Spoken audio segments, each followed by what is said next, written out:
Guys, welcome back to my channel. I'm Justin Davis. Today you guys are probably still staying at home because of the stay-home orders, and it seems that sort of whoop season has been extended for all of us recently. We're sticking closer to home, so a lot of people are doing backyard flying, and this is a great time to release this review because of all of that. Hopefully you guys are staying safe out there and you're not going around people as much as you possibly can to avoid getting the virus. But I am excited because I have pretty much the world's lightest whoop here, and Betafpv has come up with their own HD camera and DVR system. It is not a CADX. Originally, when I first got this, I thought it might be a baby turtle stuck in there, but it's actually the Betafpv Nano HD camera, and it is a CMOS sensor in there. It's running around 800 TVL. It has that traditional whoop mount, so you could actually put it on other whoops if you wanted to buy one standalone. If you want to buy one standalone on the website, they're about $65. The cost for this particular whoop with the camera on board and the DVR system is around $169 with a receiver, and that's the built-in receiver as well. You can get it with Crossfire, you can get it with DSMX on there, and you can get it with Futaba. So they have all kinds of different receivers you can get. It does come stock set up with the BT 2.0 connectors in the back as well, and it comes with two 1S 300 milliamp batteries. I have not tried to run it on 1S yet, but this quad is all about 2S flavor, and I have to tell you that the performance is great.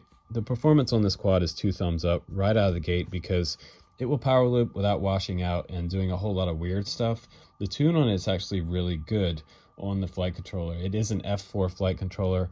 We have 31mm props on here. We have the 0802 motors, and let me just tell you the kV on those. Those are actually 14,000 kV, so they're not quite as high as some of the other motors that I got from them being like 20,000 kV. So I'm getting a pretty good flight time. 3.5 minutes is actually pretty good with my flying. So I think you could get a little over 4 minutes if you were to really just kind of go easy. You can also sub out these 300 milliamp for a couple of 450s. It will handle that, but you will feel the weight. I put a little strap on the bottom as always to see if it would handle these two larger batteries, and it actually does, which is nice. The Betafpv Nano HD camera and DVR setup weighs with the camera and the DVR board itself around 6.8 grams, whereas the CADX Baby Turtle weighs in at around 9. So they did beat out CADX by a couple grams, which is awesome. So you can now put an even lighter DVR system on pretty much any whoop out there. But again, it's nice to be able that you can buy this now and just fly it the way it is. Not only is the camera great on here at a nice 800 TVL resolution with 1080p onboard DVR footage at 60 frames per second or 30 frames if you want it. It's also switchable between 16:9 and 4:3 via the little OSD configurator. I did not get one, but my CADX version configurator does work on it to be able to get into the menus, which is nice. It also has a recording field of view of around 170 degrees, and this is the micro SD card slot in the back. It records down to MP4 files, which is nice because it works on the Mac or the PC. And you can get up to about a 64 gigabyte card in here for your recording of videos. And the voltage range is pretty decent. You power this board straight to the battery terminal on the flight controller, and you can run it up to about 20 volt. So it'll handle from 5 to 20 volt, which is awesome. You can power it off your traditional 5 volt supply, or you can just power it straight off your battery terminals, and it will do just fine either way. Now, what's also kind of cool is they did use the Meteor 65 frame. So if you wanted to build up one of these, you could get the parts and do it yourself using the Meteor 65 frame and one of these particular canopies. It is a little bit taller in there because they do have the board just above where the F4 flight controller is, the all-in-one flight controller with the ESCs, the plug-and-play motors on the side, and up front right here, you have your bind button for your built-in FR Sky receiver, and you have a boot button just behind that on the left-hand side. You have decent dampening in here as well, all the way around. It has extra dampening up on the top board as well for the DVR. So the camera actually, before I broke it, has a lot less vibrations. Now, after it hit my van pretty hard, I was trying to go under the van, of course, as always with my whoops. This canopy didn't fare so well, but a little bit of CA and it's back together. It does not have any screw mounting points on the camera, so it kind of has to be sandwiched in between this particular canopy. So if you decide to build another whoop, take that in consideration, that you might want to purchase one of these injection molded canopies from Betafpv. And speaking of vibes, I think the tune is actually pretty good on this quad, but I want to give you a little bit of a close-up of the Gem Fan 31mm props. Those are 3-blade props, and they do have a 1mm hole in the middle. So if you're trying to buy 31mm props, make sure that you buy the 1mm hole versions, and they will fit just fine over top of these 0802 motors. But I'm happy that these are the 14,000 kV edition. They're not the super hopped up 20,000 kV. We just don't need it for this particular type of airframe, and it has great performance. So let's go ahead now and let's put it on the scale, and let's do a weigh-in. So I'm just gonna turn on the scale now, get the scale zeroed out. I'll put the quad on the scale without the battery first, and we're at 33 grams there. Actually a little more than what the website says. It says it weighs around 30 grams. And we'll put the 1S300s on there, and we're up to 49 grams right there. Let's just go ahead and weigh it with the two 450s. If you were just get the longest flight time possible, 59 grams total takeoff weight for the heavier batteries. All right, guys, let's go ahead and try the Fpv Flight Test out on a day where it looks awesome. This is your typical sunny day that you would see this camera and its best performance. Low light, it's still going to perform pretty damn good. And you can see my DVR in the middle of the screen. That's 1080p at 60 frames per second. And then you can see the 800 TVL recorded DVR footage from my goggles on the bottom left. What was nice about this is that when I got this particular whoop from Betafpv, the RSSI was already set up. You can see the top right hand corner of the screen on the little tiny Fpv DVR. You can see the numbers change in there, and I didn't fly too far away from the parking lot. Someone else complained about the range on the stock built-in FrSky receiver, so that's going to be one thing for you guys to test. You're not going to get super far away with a built-in SPI receiver, even the X version, FrSky X, versus the shorter range version. It's just not going to go as far. A D16, it'll still get you out there a little ways, but not performance wise. So the cool thing about this is that with my flying style, I was still able to get over 4 minutes flight time, which is really good. And I'm going to try a low power loop. Not bad. See a little bit of shutter there, and I had enough control and stability to get out of that when I came back around and not hit my bro standing over there. Gotta say thanks for these guys for putting up with me today with flying around them with my annoying FPV quad. But tiny whoops, they're awesome. They won't hurt anybody, and you can find some pretty amazing gaps to fly through. I wanted to go long ways right here and didn't make it. But when I hit my van, I broke my canopy, and that's why mine looks pretty thrashed. And I have to comment on that because I have a prototype canopy which was just basically slapped on there. It is not the injection molded version. It's actually one of the first ones they made, and they just airbrushed it that Betaflight blue. So mine is not durable, which you guys saw, but that's okay because it's flying good. And after I broke it, I was definitely going to have to be able to reinforce it again somehow, maybe with a little bit of hot glue. We'll take those vibes out of it.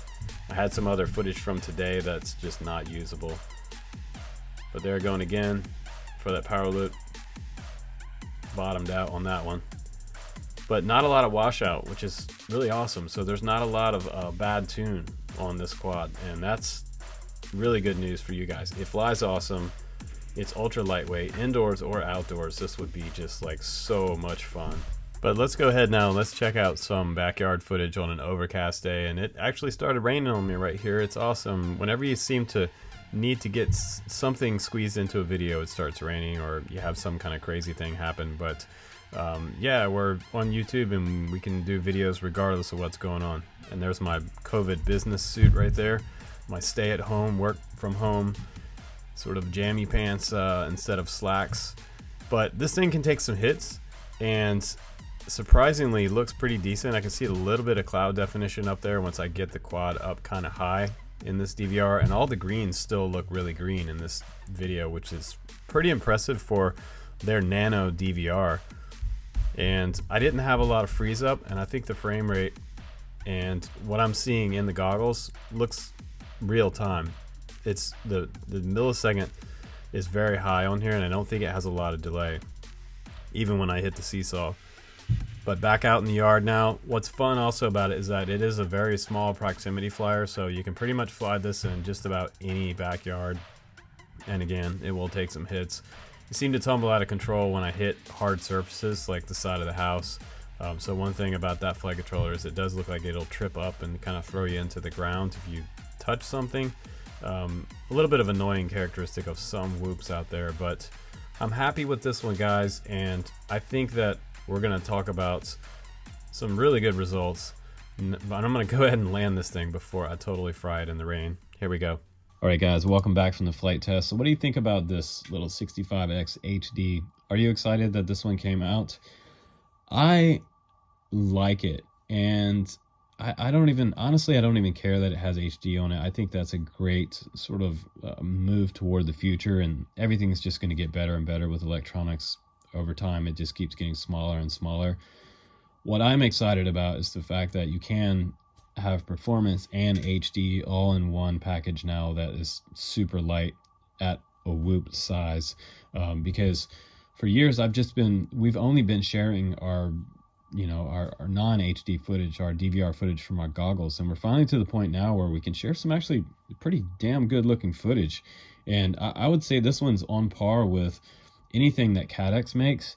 And it's interesting because Betafpv seems to just keep producing all of their own hardware and electronics, which is really, really awesome. So they're a huge competitor in the whoop market. They started out with some real issues with QC, and I think they've listened to the crowd over time, and in the community, people have been saying, we want this quality control to be better, and people still complain about it. So that is something that all these companies obviously are working on all the time. But I had fun with it. I think their performance is there for the money. You would expect that this thing would be a rocket, and it is. It feels like as much of a rocket as the Meteor 6.5 to me. I don't see a lot of difference, and I think the tune on here is also really good.